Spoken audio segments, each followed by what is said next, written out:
kurang mah tenang teh upami atos sholat tenang teh di sholat mah terus gitu ya. Nah tapi jadi kita ini punya solusi ketika punya masalah jelimet gitu ya, datang ke psikolog konsultasi mesti bayar, bilang ke teman yang dibeja-beja gitu ya. Nah maka Islam punya solusi, silakan sholat mengadu mengeluh kepada Allah. Nah, ini gambaran bahwa setiap syariat yang ditetapkan itu untuk kemaslahatan.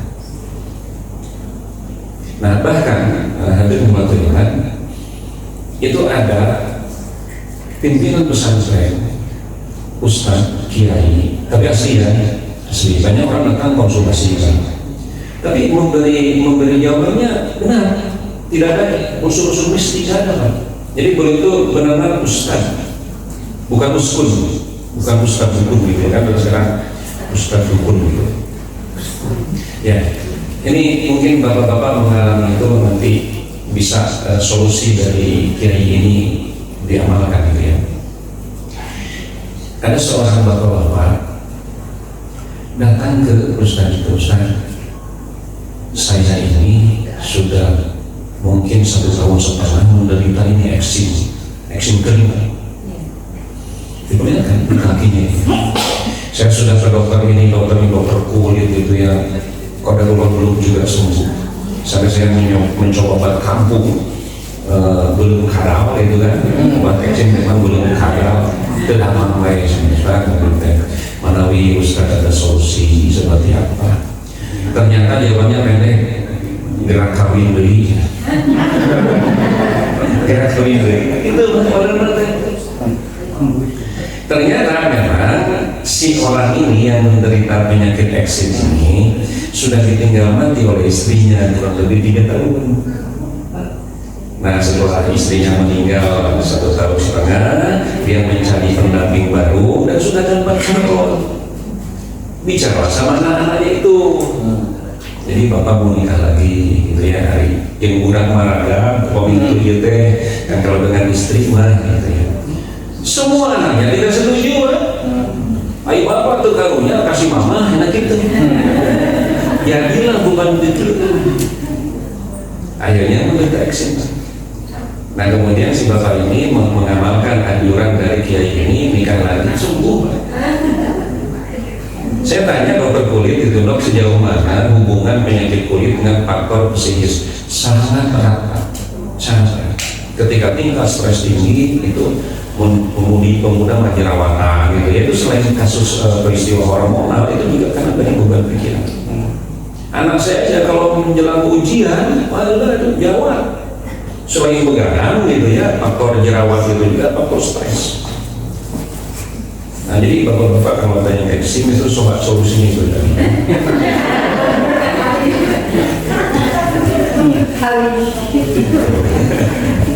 Nah hadirin waktu iman, demikian pula dengan saum ya, demikian pula dengan saum.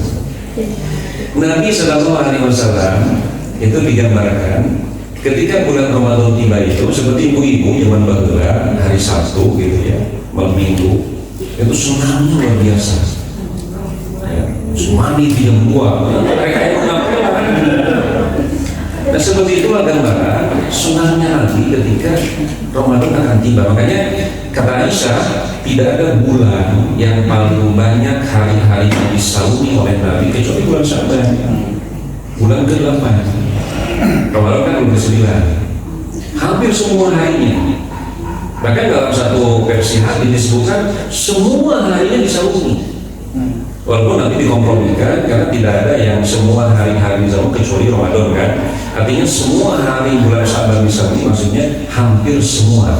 Karena dalam bahasa Arab itu ada kalimatnya semua tapi maknanya bukan semua.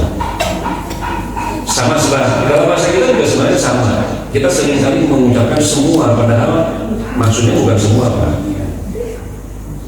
Ini contoh sederhana saja ya, ini mohon maaf ada yang pilih kesebut nami, kesebat nama gitu ya.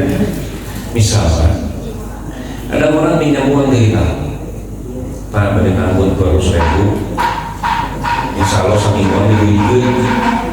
Ya ini nyimpen KTP, nyimpen KTP yang beryogi, foto, KTP naburan teh. Jadi perhatos ke Nabi nama itu ya, kenal atau saja cuman dan orang masa mau dia lahir tergantung naon gitu ya. Sekarang diberi kelebihan rezeki, orang perlu untung kan kita berada pada posisi yang diminta, bukan pada posisi yang meminta. Seorang dua orang terus kok beja-beja ngambil seneng nginjem kasih kita itu ya. Tiap punya bisa minggu arek sewa seminggu, 2 minggu, 3 minggu, sebulan, 2 bulan di telepon tengah gitu ya. Penasaran ya KTP-nya ditinggalkan luka iya asep kan gua asep kan lu asep lebih luka satu ya asep ini bukan baik.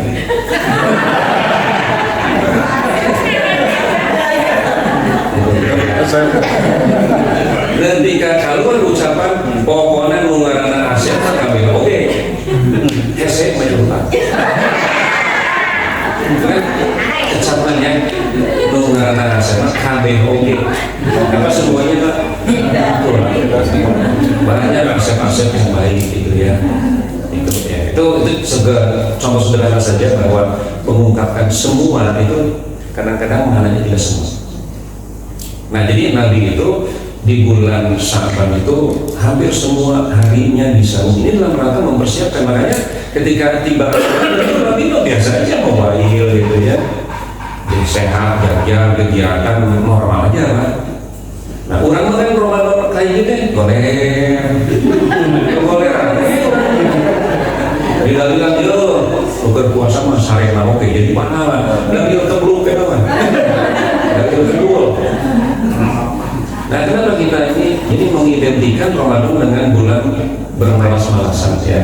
Kenapa hari pertama, hari kedua itu kita begitu lesu lantaran Nabi mah di bulan Syaban memperbanyak sahur, orang mah di bulan Syaban memperbanyak botra macam itu untuk kali dan botra terus jadi tidak ada persiapan gitu. Jadi orang secara lisan mengucapkan rindu Ramadan tapi secara praktek malah tidak ada petunjuk bahwa kita merindukan Ramadan. Jadi Nabi mah ketika Ramadan tiba begitu semua ulang-ulang mau bisa buat perang ayo nasawaran gitu kan. Nah ketika Ramadan mau berakhir Nabi bersedih seperti akan ditinggalkan sang kekasih. Pada orang atau Ramadan berakhirnya baju anyar, sarung anyar, sepatu dikirim di buletlah misalkan ayo syarat ketemu misal gitu ya.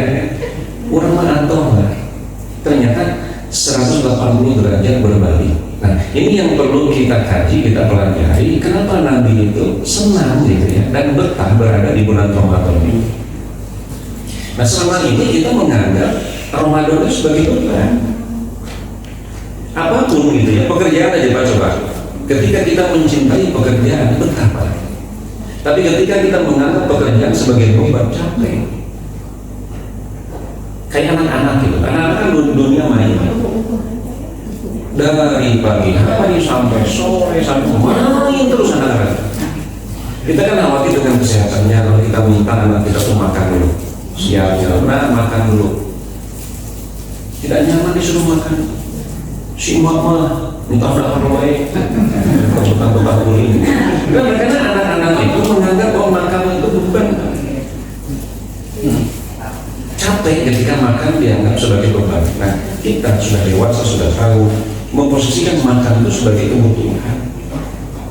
Bahaya kalau kita tidak makan. Makanya kalau dalam dunia perhajian gitu ya, itu ada istilah makanlah dengan otak, jangan makan dengan hati. Karena kan menunya itu tidak seperti di kita Pak. Sayuran apapun di kita kan ada. Jadi itu mana buncis, engkol, kari itu sayuran saya. Oh ya itu menunya no isuk, no megah jadi hayam. Muter menunya no hayam. Mungkin berapa kali sekali ada menu daging. Karena bosan. Banyak istilah makanlah dengan otak, jangan makan dengan hati. Kenapa? Karena makan itu kebutuhan. Nah makanya bedanya itu anak-anak memposisikan makan sebagai beban, maka disuruh makan itu mana Pak? Kita memposisikan makan sebagai kebutuhan.